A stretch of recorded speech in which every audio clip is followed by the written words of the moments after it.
안녕하세요. 황녀의 싸다가 토크 시간입니다. 네, 오늘의 황녀 사연은요. 어느 날 갑자기 귀농을 하자는 남편 때문에 머리가 복잡한 어느 한 아내분의 사연입니다. 사연 읽기 전에 구독과 좋아요, 많은 공유 부탁드릴게요. 결혼 3년차 아이 없는 부부입니다. 결혼 3년 동안 아무 문제 없이 잘 살고 있었습니다. 그런데 남편이 갑자기 귀농을 하자는 말에 몇 날 며칠 머리 싸매고 있는 상태입니다.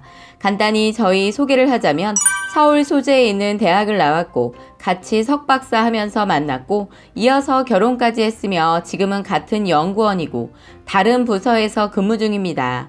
60살까지 정년 보장되는 곳이고 각자 본인들 일에 만족하고 있었습니다. 2주 전까지만 해도요. 남편도 저도 서로에게 결혼을 결심하게 된 것은 같은 관심사에 비슷한 생활 패턴, 연구원이라는 특성상 일과 가정 모두 안정적으로 꾸릴 수 있다는 것에 대한 믿음이었습니다. 각자 자기 일에 대한 프라이드도 많고 꿈도 서로 큽니다. 그렇게 모든 부분에서 남편과 잘 맞았어요. 2세 문제까지도 2년 후에 갖기로 서로 동의해서 빈틈없이 서로에게 맞는 동반자라 생각했습니다. 그런데 갑자기 2주 전부터 남편이 회사를 그만두고 고향으로 내려가 부모님 일을 물려받아서 하겠다고 하는 겁니다. 시댁은 전라도 끝자락이며 그곳에서 김양식을 하고 계십니다. 차가 막히지 않고 열심히 빨리 달리면 대략 6시간 정도 걸리는 거리입니다. 명절에는 기본 10시간 이상 걸린다고 보시면 되고요. 남편네 가족은 시부모님과 결혼하지 않은 형, 그리고 결혼한 누나입니다. 그런데 미혼이신 아주버니께서 작년 연말에 시부모님과 김양식을 하시면서 부모님 모시고 살았는데 갑자기 돌아가시게 되셨어요. 온 가족이 정말 힘들었고 특히 두 분 부모님이 많이 힘들어 하셨습니다. 그 후로 두 분 부모님께서 김양식을 모두 전담하게 되셨습니다.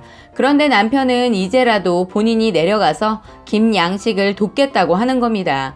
그러면서 너무 쉽게 저도 같이 내려가서 살자고 말을 하더라고요.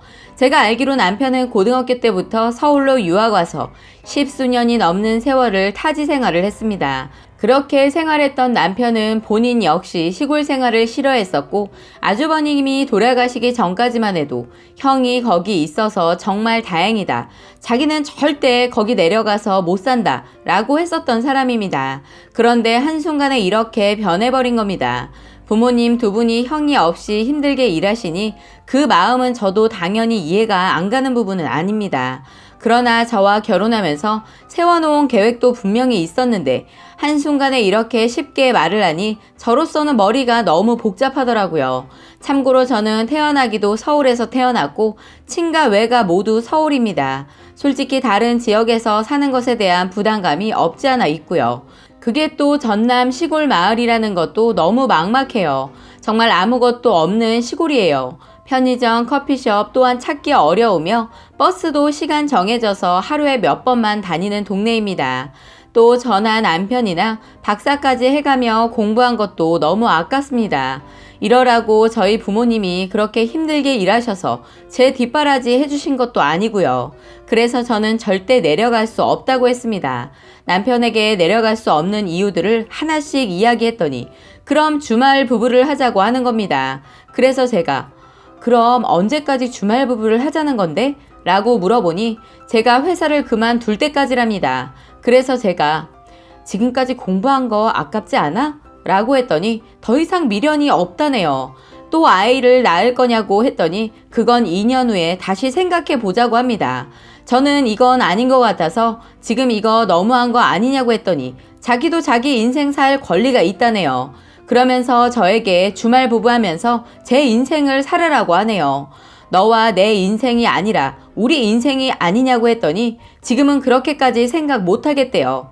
그럼 우리가 왜 결혼을 했냐? 네 인생 내 인생 따로 있는데 그러면 처음부터 결혼이고 뭐고 따로 살지 왜 같이 사냐? 그리고 결혼 당시에 우리가 계획했던 거랑 너무 다르지 않느냐? 라고 했더니 계획은 언제나 수정 가능하다고 얘기합니다. 이번 주에 사직서 내겠다는데 정말 결심이 너무 확고한 남편이었어요. 저는 남편과 이혼은 아직 생각해보지도 못했어요. 그저 남편의 마음을 돌리는 것만 생각하고 있습니다. 시부모님, 친정 부모님도 지금 모두 반대하고 있는 상황인데 본인만 이러고 있으니 어찌해야 할지 모르겠습니다. 제가 보기엔 시부모님이 원하는 상황은 아니신 것 같아요. 그냥 남편의 마음이 이러한 거고 남편 빼고는 다들 반대하는 입장입니다. 라고 사연 올려주셨고요. 후기 사연이 있습니다. 남편과 이야기하고 난 후 많은 일들이 있었습니다. 그날 저녁 퇴근하고 또 한바탕 입씨름을 벌이다 결국 제가 시어머니에게 다시 전화를 드렸어요.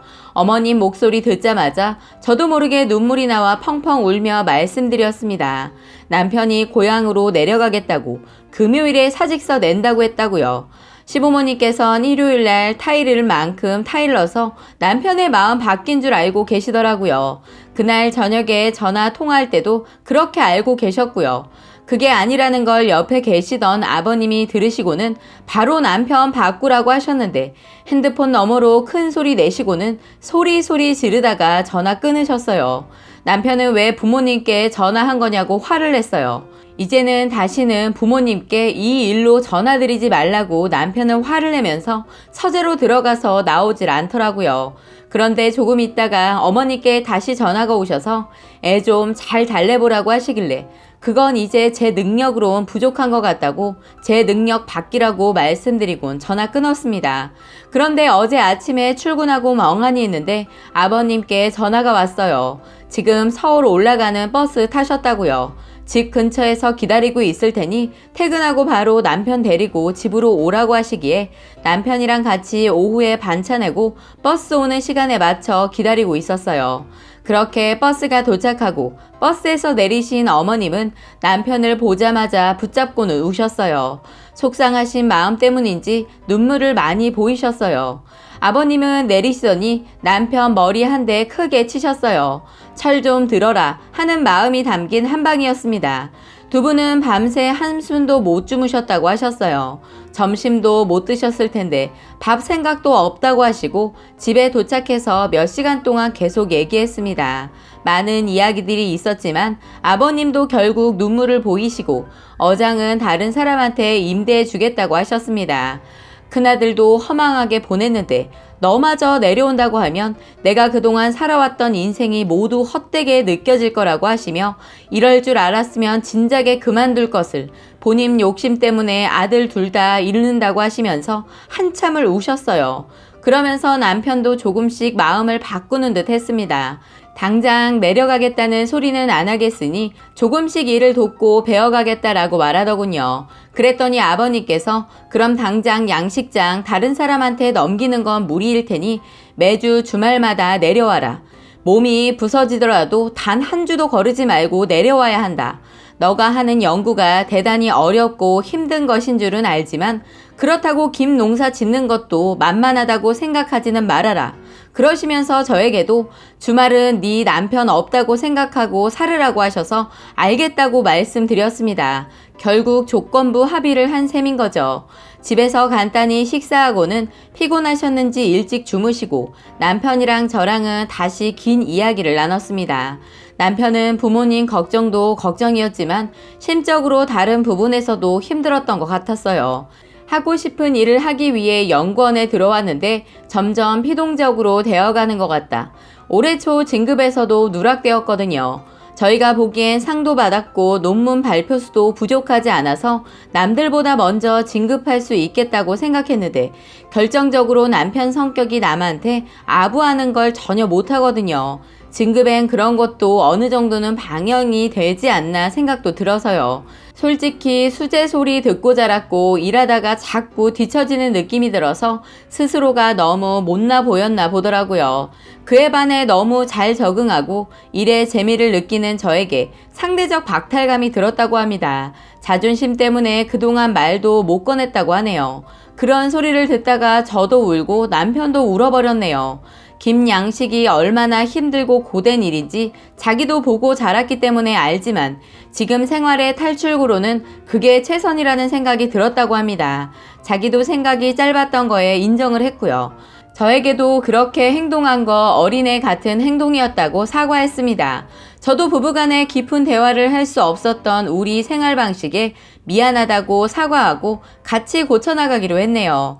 어떤 사람들은 이번에 잘 넘어가도 다음에 또 그러면 어쩌냐, 믿고 살 수 없을 거라고도 하실 수 있을 것 같아요. 그런데 남편이 나 똑똑한 거 알지? 한번 혼난 거에 대해서는 다신 그러지 않아. 습득이 빠르잖아. 라는 장난 같은 말로 다짐도 받았네요. 많이 오글오글 거리지만 남편에게 그랬습니다. 우리는 우리가 제일 똑똑한 줄 알고 사는 거 맞지? 연구원엔 우리보다 더 잘난 사람들 너무 많잖아. 그 사람들이랑 비교하며 살지 말고 우리가 처음 여기 들어왔을 때와 같은 마음으로 우리 일에 충실하며 살아보자 라고 했어요. 제가 말해놓고도 정말 오글거리네요. 시부모님 올라오셨다는 말에 친정 부모님께서 점심 대접하신다고 하셔서 오늘 오전 반차 내고 같이 식사하고 좀 전에 터미널에 모셔다 드리고 와서 이렇게 후기 올려보네요. 귀농은 진짜로 남편이 주말마다 적응을 잘하면 올 겨울에 하겠다고 했습니다. 그런데 아버님이 저한테 그러시더라고요. 다른 일꾼들보다 더 힘들게 일 시킬 거다. 그렇게 힘들게 해서 귀농에 귓소리도 못 나오게 싹 사라지게 할 테니까 너무 걱정하지 말아라 라고 하셨네요. 저희 시아버지 저렇게 말씀해 주셨는데 너무 센스 있으신 것 같았어요. 혹시 남편이 적응을 잘해서 겨울에 내려간다고 한다면 저도 나름의 방법을 또 모색해 봐야겠지만요. 대학으로 가는 방법도 있을 테고요. 이혼은 여전히 생각하지도 않습니다. 확실한 결정이 나야 저도 마음이 놓이기는 하겠지만 일단 이 정도로도 저에게는 충분한 것 같습니다. 뭐 남편 말대로 계획은 언제나 수정 가능하니까요. 라고 후기 사연까지 소개해드렸습니다. 오늘의 사연 여기까지였고요. 많은 공유와 여러분들의 생각이나 느낀 점이 있다면 댓글로 표현해보시기 바랍니다. 결론은 주말 부부는 아니지만 그래도 그래, 모든 게 다 이혼으로 해결되는 건 아니에요. 시아버지가 센스 쩌네.